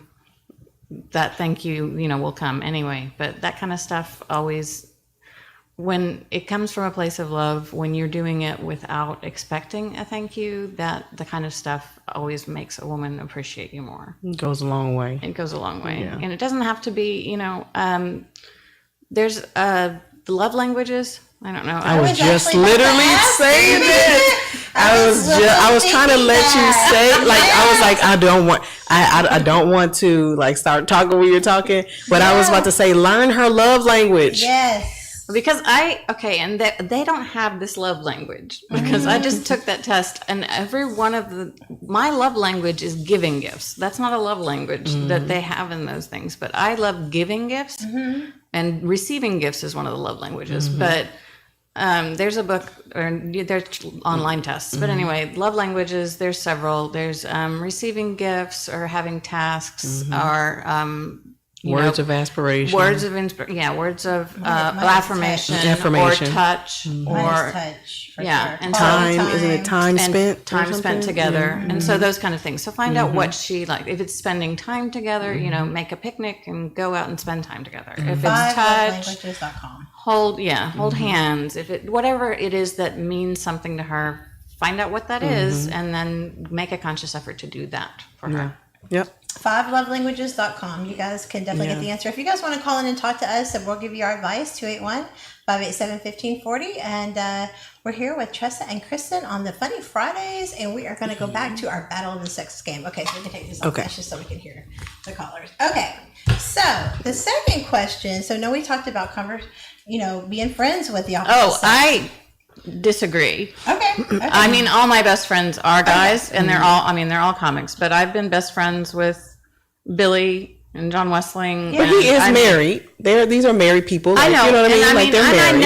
I know Shalita, but I mean, we're not like my husband, and my husband knows Billy and Shalita, and I know Shalita, but we're not going out as couples. I don't think we've ever been out as couples. Yeah. But remember, I said it's about attraction. If y'all are not attracted to each other, cool. But I don't know it's great. I don't know that that's true. I mean, Billy and I aren't ugly. I mean, that's not really a factor either way. But I'm saying if you were attracted to him, my point is, if you're attracted to him as the person that has the attraction, you need to stay away from him. I'm not saying you do. I'm just saying that that is a logical thing. Like, okay, I don't want this to go any further. So if I'm attracted to the person, I'm going to go over here. I'm not going to let that develop into, oops. That's all I'm saying. Right. So I'm just saying that typically when someone is trying to befriend me, not all the time, it's because he's attracted to me. So if I'm in a relationship now and you're constantly checking my temperature every few months to see if we can talk, no, we're not going to be cool anymore, because I'm in a relationship now. And I'm not saying that everybody wants to talk to me. I'm just saying that person that's constantly calling me or texting me, that was the reason. You know what I mean? But there are, like I was saying, whether it's Billy or Tommy Drake or whatever, I'm just saying that I just, especially when they're married, I don't know. I think it's an old school thing for me. I don't talk to them late at night. I don't text anybody late at night. It's just certain little things that I do. But I've never like had this argument with a man where it's like, why are you to have these? That's never happened to me, where I had to deal with him and his female friends because they're going out hanging with it. I just tend to attract the same type of person like me, and that usually is a homebody. That when we're up under each other, and then we go out and do things together or whatever, but I just keep on attracting that same kind of person. So I'm not comfortable with the man that's going out all the time or going to strip clubs, and I'm just not like, we would never date. So, you know, so I get what you're saying, but if I knew that I was attracted to somebody while I'm in a relationship, I would stop talking to him. Right. Or if I know that he's attracted to me, but he said, "Oh, I respect your relationship, but you know, you look good." But you know, when you're done with him, remember I'm over here. I wouldn't keep talking to him. That's wrong to me. Well, that's putting myself into, you know what I mean? Yeah, with my friends. You know what I mean? But I'm just talking about that dude that got to do it all the time. You know, I've been to a strip club twice in my whole life, but you know, but I was single, and I would go with my man. I probably would do that, but I just happen to attract the kind of person that's like me, and I'm just saying that maybe has spoiled me. To a certain extent, but that's why I don't have like big arguments with men. You know what I mean? I don't have that. I think that's something that's key to finding a relationship, especially as a comic, is that you have to find somebody who is okay with you being around other men, being okay with hanging out with other men. Because I know my husband, when I was first starting stand up, he came to open mics a couple times, and the other comics were very, like, they didn't talk to him, they didn't come around him, they were very standoffish, and it was really uncomfortable for him. Really, it was awkward. It made it awkward. Super awkward. Like one, there was one guy. One of them. Yeah. And he doesn't come to shows very often. I mean, he comes probably once every 4 or 5 years now. Really? And I think it all stems from that. Yeah, because that's awkward. Because it was like, and I know it's because those guys, we're all weird, broken people, but those guys all are comfortable. They're all comfortable with themselves, and they know each other, but they're also super social, awkward, weirdo people, and so they didn't want. They're not going to be like, "Hey, my name is such and such." No, you know, because none of them are like that about you. Yeah, like they don't really. And also, they didn't want to be. You know, they wanted me to be one of them and not married, and so they were like, I didn't bring him. Leave him at home. You know. I'm sure that can be very challenging, but you know, with him coming only 4 or 5 times, you know, once every 4 or 5 years, is that something that you figured out early on that's okay? Like, I don't need that, or is that? It was really challenging. Some people need. They're like, man, like, you know. Well, I find it weird now when people have somebody that comes every show. To me, that's very strange. That feels very like, rah, I'm right here with you. Because I have friends whose significant other is like, you know what, I didn't like the way you did this, and I didn't think that was delivered well. I'm like, no, dude, good Lord, no. So I prefer the way that we do it, but that's because that's the way that we do it. Yeah. But or they're coming to babysitting and to see to make sure he doesn't talk to anybody. Sit there and they're like, to make sure he doesn't talk to any other woman. And then because they're not having any fun, they're sitting there with their spouse, just like, mommy is here helping me. Exactly. Mommy sure is. Right. Have you ever had somebody like a comedian or somebody in the business, their spouse or significant other cut off that relationship themselves? I'll give you an example. I had a guy that I was working with in production, and I met his girl, and she literally did this to me, and I was cool with her. She called me. She wanted to go have lunch with me. I'm like, cool. I'll pacify the situation because I'm trying to produce stuff with this guy. So let me just play the role. Be cool. I'm not. I know this story. And she basically and I feel like I told her my heart. Like I'm all about supporting relationships. I'm about curing the divorce rate. Like if you know me, you know I'm all about monogamy and being faithful. But she literally was just threatened some kind of way. So I posted a meme on Facebook and I tagged them in it, and it was like, don't let your relationship make a fool out of you by going public before it's official or something. It was funny. It was not. I wasn't trying to blast them because I thought they were in a good relationship. She literally cut him. Like, that's it. Put me in a group text with both of them. This is not funny. We do not appreciate this. You will no longer be working with him. Were they the only ones tagged? No, 50 people tagged this thing. Seriously. Oh, wow. But she was waiting on something. Just do something. Do one little thing wrong and literally cut that whole relationship off. All because of No. what? I don't even know. Like, I didn't even do anything. Like, I thought I was trying to, like, let her know I'm cool with supporting relationships. I really, no, because like I told you, I really am not. And I understand how old school and crazy it sounds, but I'm just not friends with men like that.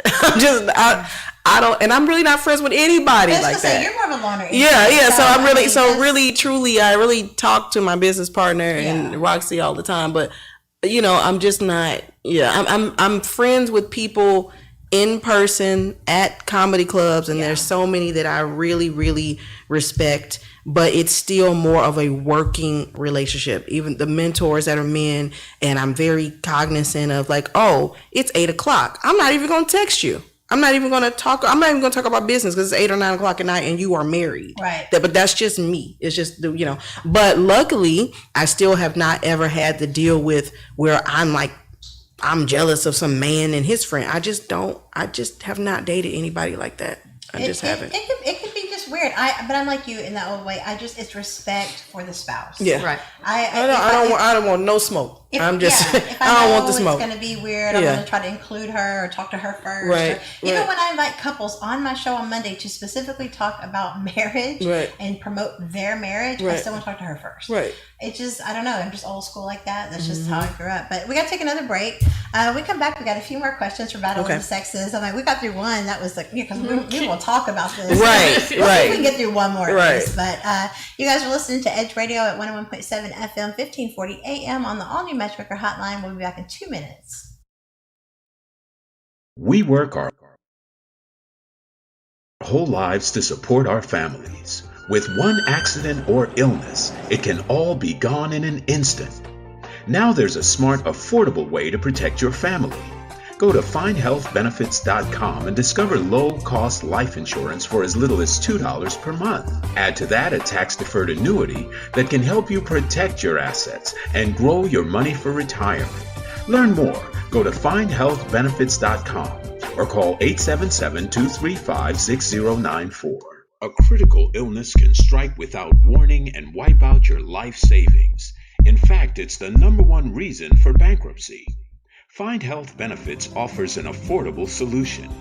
Get up to $50,000 if you get cancer, stroke, or a heart attack, giving you the peace of mind to focus on getting better while the plan helps you to pay your bills and medical expenses. Learn more. Go to findhealthbenefits.com or call 877-235-6094.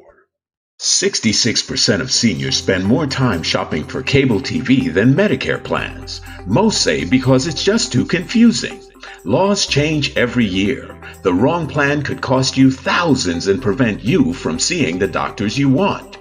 Introducing FindHealthBenefits.com. Save time, save money, see specialists without referrals. Go to FindHealthBenefits.com or call 877-235-6094 for this informative brochure. Society is on the edge. Let's bring them. We work our whole lives to support our families. With one accident or illness, it can all be gone in an instant. Now there's a smart, affordable way to protect your family. Go to findhealthbenefits.com and discover low-cost life insurance for as little as $2 per month. Add to that a tax-deferred annuity that can help you protect your assets and grow your money for retirement. Learn more. Go to findhealthbenefits.com or call 877-235-6094. A critical illness can strike without warning and wipe out your life savings. In fact, it's the #1 reason for bankruptcy. Find Health Benefits offers an affordable solution. Get up to $50,000 if you get cancer, stroke, or a heart attack, giving you the peace of mind to focus on getting better while the plan helps you to pay your bills and medical expenses. Learn more. Go to findhealthbenefits.com or call 877-235-6094. 66% of seniors spend more time shopping for cable TV than Medicare plans. Most say because it's just too confusing. Laws change every year. The wrong plan could cost you thousands and prevent you from seeing the doctors you want. Introducing FindHealthBenefits.com. Save time, save money, see specialists without referrals. Go to FindHealthBenefits.com or call 877-235-6094 for this informative brochure. We work our whole lives to support our families. With one accident or illness, it can all be gone in an instant. Now there's a smart, affordable way to protect your family. Go to FindHealthBenefits.com and discover low-cost life insurance for as little as $2 per month. Add to that a tax-deferred annuity that can help you protect your assets and grow your money for retirement. Learn more. Go to FindHealthBenefits.com or call 877-235-6094.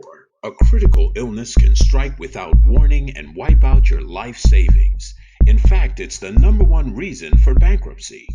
Find Health Benefits offers an affordable solution. Get up to $50,000 if you get cancer, stroke, or a heart attack, giving you the peace of mind to focus on getting better while the plan helps you to pay your bills and medical expenses. Learn more. Go to FindHealthBenefits.com or call 877-235-6094. 60. Hey guys, welcome back into Funny Fridays with your girl Amber Neal. I'm here with comedian Tressa Ellaby and comedian Kristen Linder. We've been talking about Battle of the Sexes. We have like a bunch of questions, but I know as girls we are going to talk our ass off through the next one, just like we did the last one. All right, guys. So here's the next question. So since the next question was is slightly different. Are conversations with the exes okay? You already know my answer. He's married. Okay. If conversations, if I'm talking to my ex. Yeah, okay, specifically, let's say that you have somebody. Okay. And you're now going to your ex to talk about your situation. No. I knew you were saying. What do you say, Kristen? No, just because I have to disagree with Tressa, sure. Definitely not. No. Okay, so we kind of touched on that one on the last one, so we're not going to beat that one to death. But let's talk about the next one. Should you give your significant other access to all of your social media accounts and passwords? If so, what do you think? I don't care. I don't like if I'm in. I have a password now because I'm single. But in a relationship, because I might have a password because of work or something. I don't want you to just be looking at my stuff. But I don't care. Whatever. Go look at whatever you want to look at. One of the things I admired the most when Touche passed away was that his fiance was able to go in and maintain his account. Yeah. So I thought that was sweet. That told me a lot about their relationship. Yeah. But it also doesn't mean it's a good relationship just because. You're right. You're absolutely right. I just don't. It doesn't. If I'm in a relationship, then you can see whatever it is that you know what I mean. I'm not necessarily going to say, here's all my stuff. I'm just not gonna care. Am I the only person that don't understand the secret conversations on Facebook? Why can you have secret? So how's it a secret if somebody can get in your phone and see it? How does that work? I don't get that. Because you can start a secret conversation on Messenger. But then if somebody has your password, it's not really a secret. So what's the point? I don't get it. But what do you say? Passwords, no passwords. She's gonna disagree with me on purpose. No, not on purpose. But I don't agree. I don't. I mean, my husband and I have our own Facebook accounts and password protected. But would you care? He knows if he had your password after 27 years. He does. Right. That's all I'm saying. I don't. He doesn't get on my. If he opens my mail, he goes, "I apologize. I opened this. Yeah. I didn't mean to." Yeah. You know. Yeah.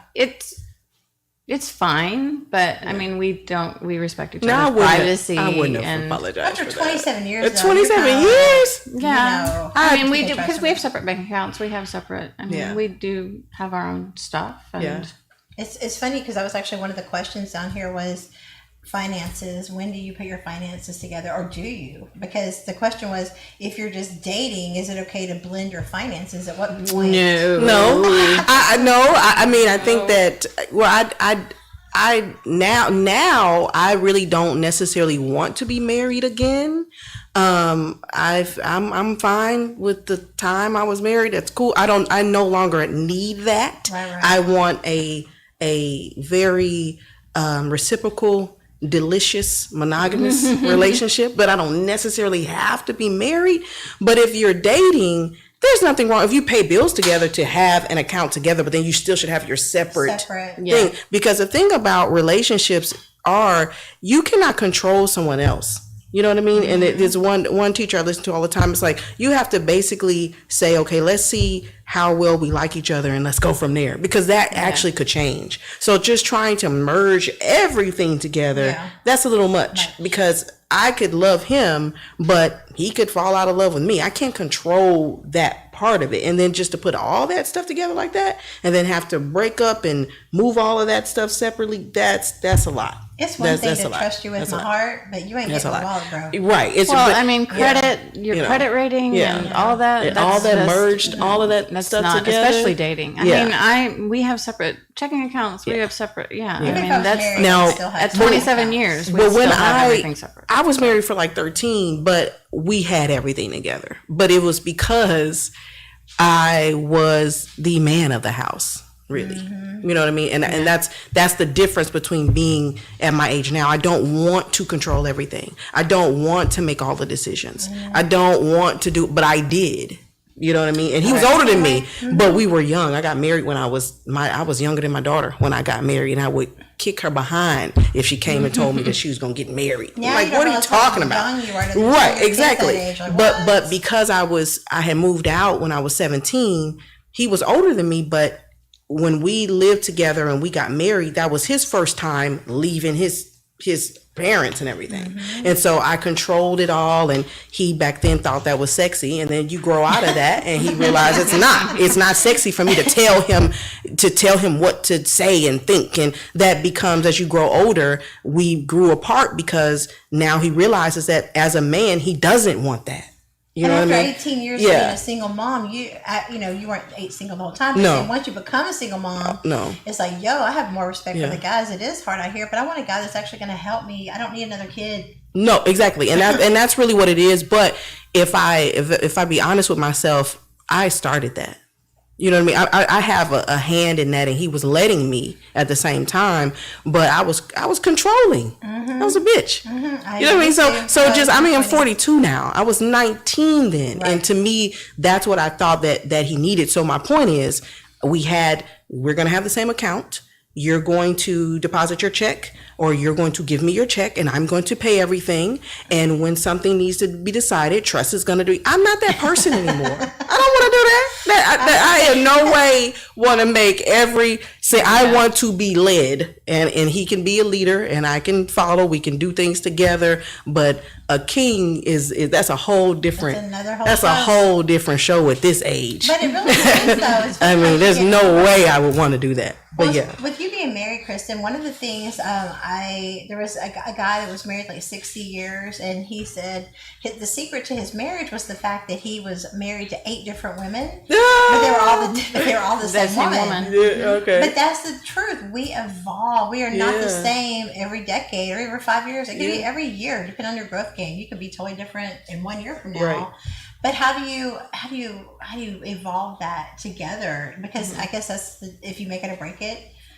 If you can evolve together throughout the years, look at how many couples right now through COVID, the divorce attorneys are saying the divorce request has doubled in the last couple months. It's just hard for being in the house together. Because you've been together. Because you've been together the whole entire time. A lot of people, I know friends that work on cruise ships that are used to being gone, and that has been what, and that's helped their relationships, right? It helps your relationship when you're gone all the time. You miss each other. You don't have to deal with each other in the house together all the time.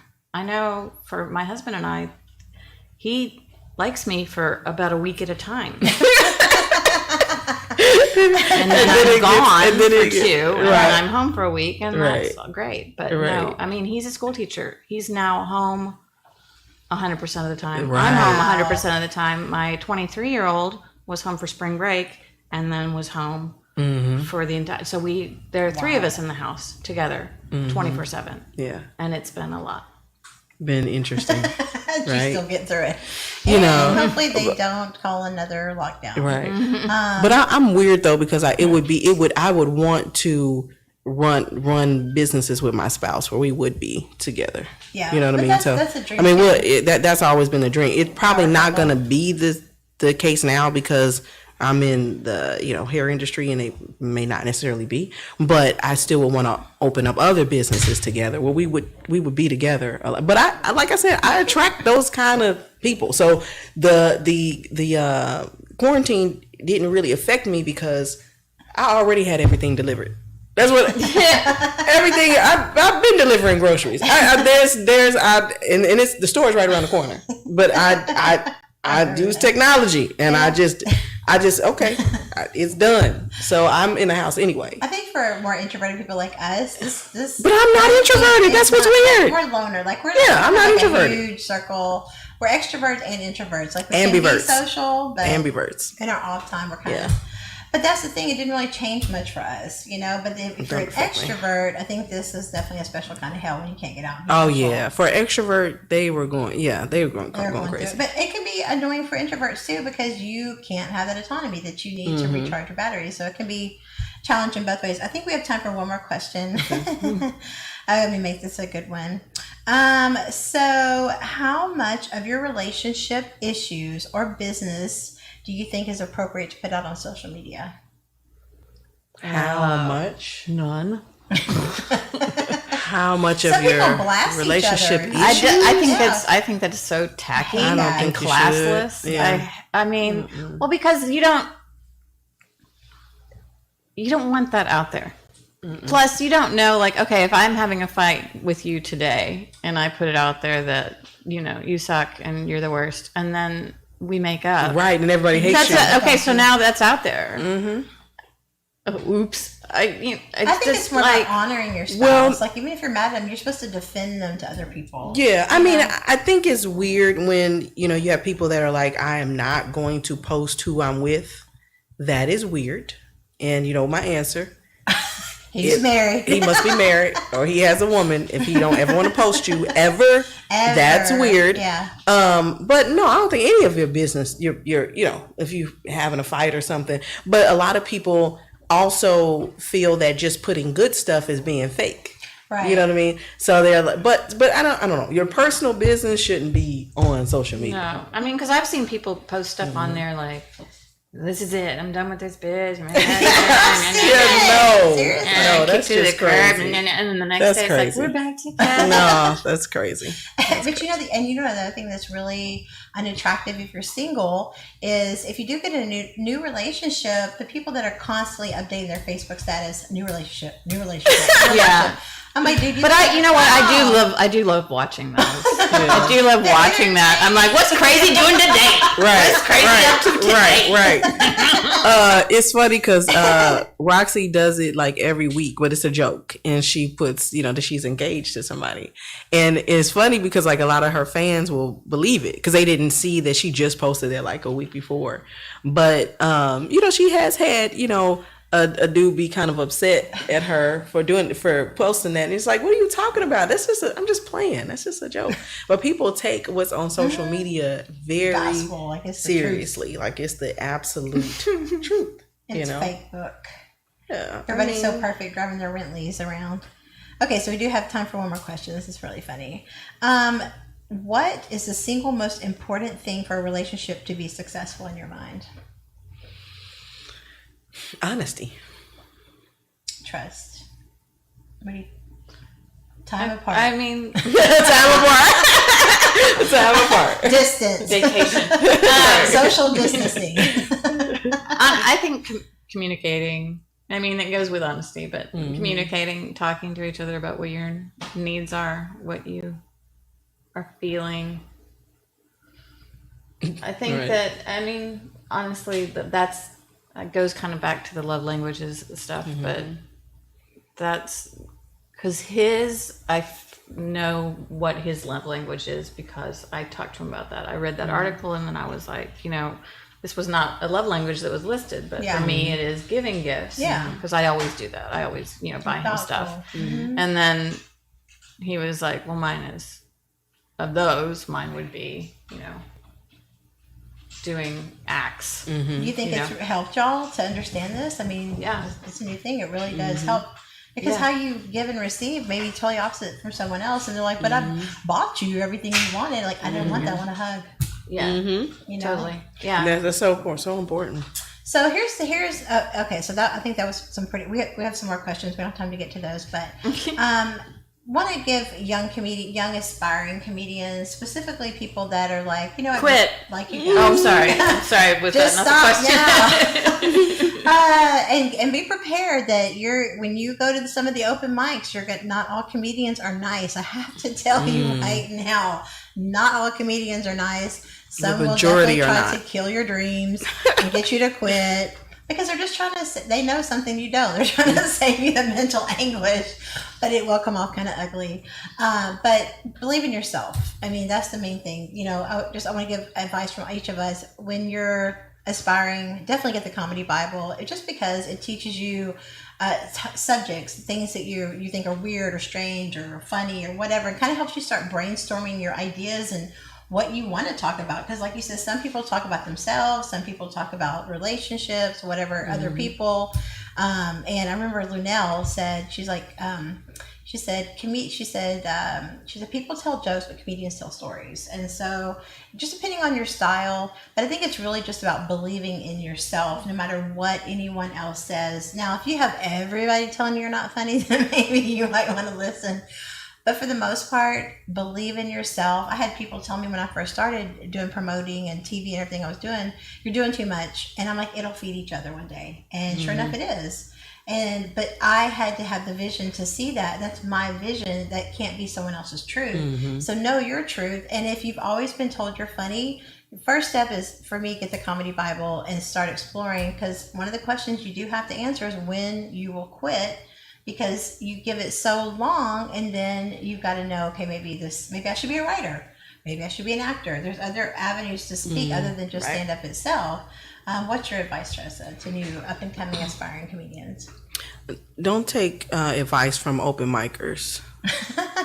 Yeah, which is hard to figure out who's who. But. Yeah, so I mean, right? Yeah, so and honestly, I really don't usually give people advice, and I actually will tell them that.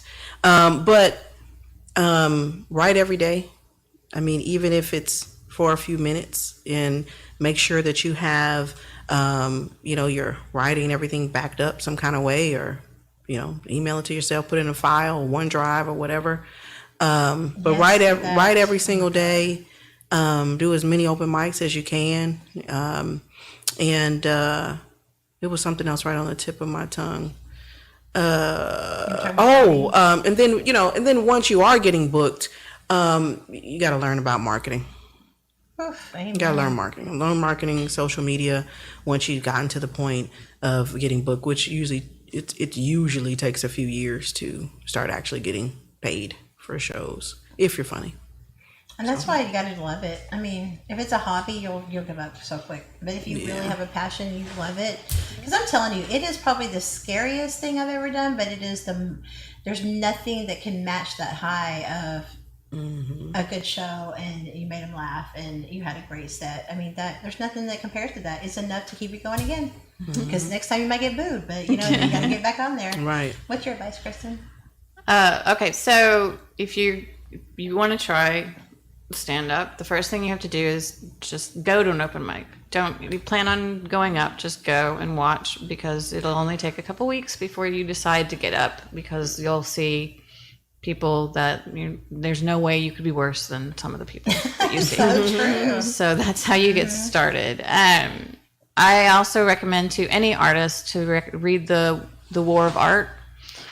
It's an amazing book on just overcoming whatever's holding you back, the demons, the time wasters that are holding you back from whatever your creative endeavor is, writing, whatever it is.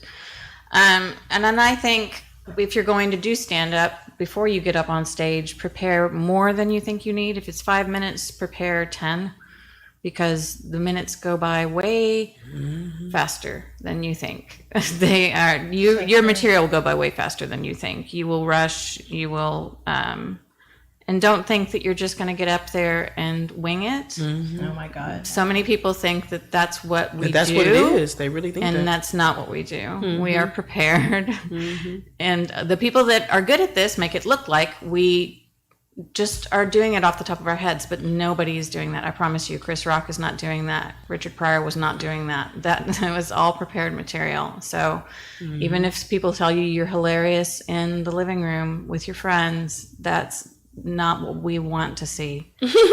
And also, please don't bring 50 of your friends to watch you the first time. That's no real comic has ever done that their first time on stage. Okay. Yeah, because you won't give you won't. It's not real laughs. That's not a real performance. They're just laughing because they just want to. They're your your friends. They person. just want to support you. But it was something you just said that made me think of something. You said go to open mics. Oh, and study comedians that the styles that you like, but without being them. Yeah. You can't be them. You cannot take somebody's premise and try to change it and make it your own. You will be banned forever for doing that. It's also not Comics like karaoke, that. so don't think that you can come and bring somebody's exact jokes Oh my God. and do them. That's again. not what we do. We know We know all it. of them. Yes. And we will call you out on and that. we will call you out of it, and we That's will tell called you hack. about it. That's a called hack. hacking. Yes. And once you You get that cannot in, you do can that. never- It has to be completely original. You cannot just take it and all of a sudden, and not like we've literally seen that at open mics. Like someone just like do Kevin Hart's jokes, and actually act like him and you can't do any of that. But study the comedians that you like and their stage presence and how everything flows, their how the material flows and how they transition and that's Writing important. and laughter. We got just a few minutes left before we got to get out of here. Man, this show went by fast. Isn't it? It is. It's crazy. Kristen, how do people get in touch with you and follow and support everything you got going on? I'm on Facebook, Kristen Lindner. My name is hard to spell. It's Kristin and then Lindner. I'm at K Lindner Comic on Instagram and Kristen Lindner on Twitter. I am doing shows tonight at the Secret Group, where Tressa will be tomorrow night with Lady Bits. Yeah. Awesome. Congratulations. And my Dry Bar special is supposed to be out. This was supposed to be out at the beginning of June, but Cool. I haven't heard from them. So Well, at some point, congratulations, though. That's awesome. Well, That's thanks a for big coming deal. on, man. You're always a pleasure. I love hanging out with her. She's Thanks very super much. fun. Appreciate it. Tressa, how do people get in touch with you as well? www.tressaeleby.com. You can get your vegan thick shirts, of course, and find out what shows are coming up too as well, or if you're transitioning to want to become to a vegan diet, get some pointers and stuff that's on there too as well. And then this is kind of hack because it's old school to do this, but all my social is still comedian, the word comedian, and then Tressa, TRESSA. And I keep it that way because other than that, I'm just like, TNA, on social media. So I keep the comedian, and then TRESSA on Twitter, Instagram, Facebook. I'm Tressa, Eleby. I removed a whole bunch of people for racist posts and All Lives Matter posts. So there's some room now on my personal Facebook page. It wasn't before. Or you can follow the fan page. That's comedian Tressa, the French version, comedian. Comedian. See, that's from when I first started 6 years ago. I wanted to be a comedian. But I'm a girl. Yeah. So I'm a woman. But yeah. So just follow me. Come to the show tomorrow. Yes. Lady Bits Lady at the Bits. Secret Group. Support local comedy. Support women in comedy. There's 2 shows, 7 and 9, and then go to the Secret Group HTX.com and get your tickets for tomorrow. All right. Well, thanks for being on the show. That's it Thank for our you. show today. Thanks to Maridate.com. Our guests will receive some complimentary travel. We'll email you guys that. Cool. And you want more information about being on the show, or you have something great we need to know about, look me up, amberneal.com. All my social media is on there as well. And we will see you back on Monday for Maridate Monday. We're going to talk to some couples and figure out how we are going to cure the divorce rate one couple at a time. We will see you then. Have a great weekend.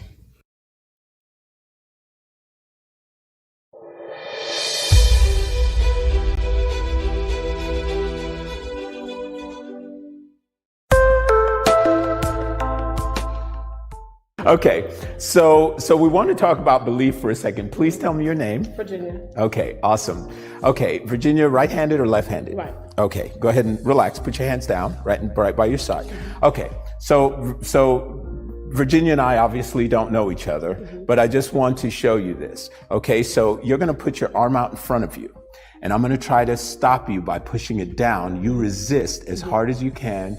Stare straight forward and keep saying, my name